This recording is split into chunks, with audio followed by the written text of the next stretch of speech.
مصطفى منبع بسم الله الرحمن الرحيم، والصلاة والسلام على أشرف المرسلين. أمسية طيبة أحبتي، صحة فطوركم، تقبل الله منا ومنكم صالح الأعمال. هذا الفيديو درت لكم أبنائي وبنياتي تلاميذ السنة الخامسة ابتدائي اللي نتمنى لكم كل التوفيق. نبداو على بركة الله. أنا لبالي بلي عندكم بروجي كامل يهضر على كاتاستروف ناتورال، يعني الكوارث الطبيعية. خيرت لكم لو تكست هذا، العنوان تاعو اون انونداسيون، الفيضان. نبدا نقرا التكست تاعي على بركه الله. Des pluies orageuses tombent sans arrêt depuis hier. Elles provoquent une inondation.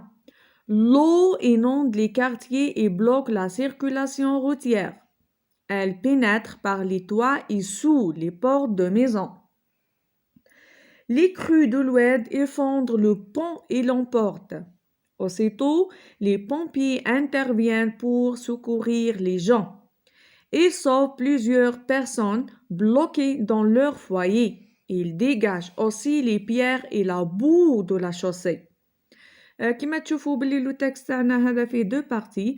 البارتي الاولى ولا الجزء الاول هضرنا على الفيضان والاضرار تاعو.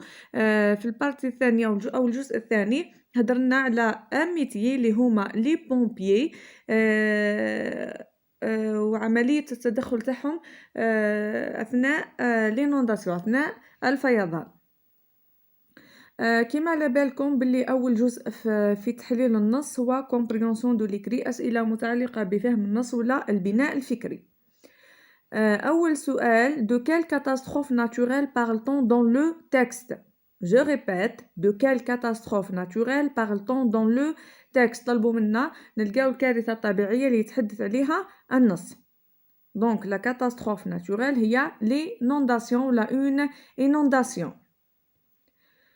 سؤال ثاني: répond par vrai ou faux. répond par vrai ou faux. répond أجب ب vrai، صحيح faux خطأ. في الحالة هذه بالنسبة للتلاميذ اللي عندهم صعوبة في القراءة يقدر يهز لافخاس كما راهي ويحوس عليها في النص. إذا تطابقت الجملة اللي في البناء الفكري أو في السؤال مع الموجودة في النص يعني الإجابة صحيحة. إذا كانت العكس الإجابة خاطئة.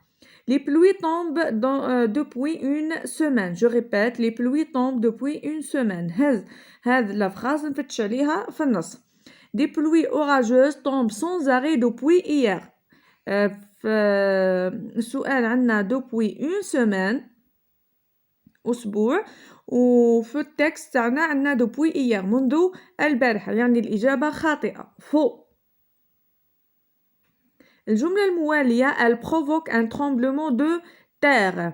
elle provoque un tremblement de terre. est-ce que le texte تاعنا هضر على le tremblement de terre اللي هو الهزة الأرضية ولا الزلزال؟ نشوفوا هنا في النص elle provoque une inondation. elle provoque une inondation. donc الإجابة هنا راهي خاطئة faux. الجملة الثالثة: les pompiers interviennent aussitôt. les pompiers interviennent aussitôt. نهز الجملة هذه ونحوس عليها في le texte. aussitôt les pompiers interviennent. aussitôt les pompiers interviennent. كما راكم تلاحظوا كاين تطابق بين الجملتين، إذن الإجابة صحيحة. وصلنا للسؤال الثالث أحبتي اللي فيه جزئين A et B. A. Que remplace le pronom souligné dans la phrase suivante? Que remplace le pronom souligné dans la phrase suivante? remplace معناها يعوض. le pronom souligné هنا عندنا il au pluriel. la phrase هي il dégage aussi les pierres et la boue de la chaussée. il au pluriel c'est un pronom personnel هو ضمير نستخدموه pour éviter la répétition باش نجنبوا التكرار ويعوض لنا généralement le groupe nominal sujet. بون نحوسوا على الفراز هذه في لو تكست تاعنا نلقاوها هي في آخر النص. il dégage aussi les pierres et la boue de la chaussée. ديما نرجع للحاجة اللي قبلها، يعني الفراز اللي قبلها. كما راكم تلاحظوا لقينا الفراز اللي قبلها aussi كاين il au pluriel. نرجع لبداية الفقرة aussitôt les pompiers. donc il au pluriel remplace les pompiers، تعوض لنا les pompiers. réécris la phrase en remplaçant le pronom il au pluriel par le nom qui convient. لهنا إعادة طلبوا منا نعاودوا كتابة الجملة هذه و remplaçant نعوضوا le pronom il au pluriel بلو نون اللي لقيناه اللي هو لي بومبيي. راح نحيو il au pluriel ونحطوا لي بومبيي. ما تنساوش ديروا ماجيسكول في بداية الجملة. نتمنى تكون الشرح هنا واضح. السؤال الرابع: relève du texte un complément de but.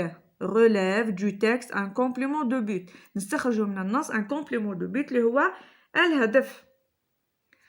aussitôt les pompiers interviennent على واه pour secourir les gens. الهدف تاعهم هو pour secourir les gens. كما تلاحظوا لقينا pour. هنا الولاد secourir à l'infinitif parce que après A2% le verbe se met à l'infinitif. يعني الجملة تاعنا le complément de but هو pour secourir les gens. الهدف تاعهم هو مساعدة الناس ولا الأشخاص. السؤال الخامس: transforme le verbe souligné au passé composé. احنا bien sûr ما قلناش passé composé. حبيت ندير لكم l'imparfait. نعطيكم أستيوس باه تعاونكم بالنسبه للولاد اللي نساو ديما كيفاه يصرفوا الافعال. تلاحظوا هنا باللي لو مو امبارفي خلص با اي تي. تبداو تتفكروا ا اي اس ا اي اس ا اي تي اي او ان اس اي او زد ا اي او ان تي. نرجعوا للفراس اللي يطلبوا منا باش نصرفوا الفعل تاعها. il sauve plusieurs personnes. كيما تشوفوا هنا لو فيرب هذا يخلص ب ان تي دونك سي ان فيرب دو بروميير جروب sauver. راح نصرفوه مع إلو بلوريال في l'imparfait كما قلت لكم قبيل AES AES AET IONS IEZ AEENT. السؤال السادس كومبليت أكمل. des pluies orageuses des vents orageux. أول حاجة تلاحظوها باللي des pluies باللي راهو لو مو هذا راهو فيمينا بلوريال باسكو نقولوا la pluie. orageux c'est un adjectif donc عطاولنا l'adjectif تاعنا au féminin وطلبوا منا نديروه au masculin parce que des vents le singulier تاعها le vent. حنا عندنا القاعدة تاعنا تقول l'adjectif تاعنا اللي يخلص ب e u x في الماسكولين في الفيمينا تاعو u s e يعني e تولي لي euse. des pluies orageuses des vents orageux يعني خدمنا العكس فقط. نتمنى أبنائي وبنياتي باللي قدرت نعاونكم ولو بالقليل. إن شاء الله تكونوا استفدتوا. أي استفسار راني تحت التصرف تاعكم تحت خدمتكم. تقدروا تخليوا لي ان كومنتير. نشكركم على حسن المتابعة. نشكركم على تحفيزكم. نشكركم على الرسائل والكلمات الطيبة. بارك الله فيكم بوريكتم. متنساوش ديروا لي جيم اي ابوني. في امان الله سلام.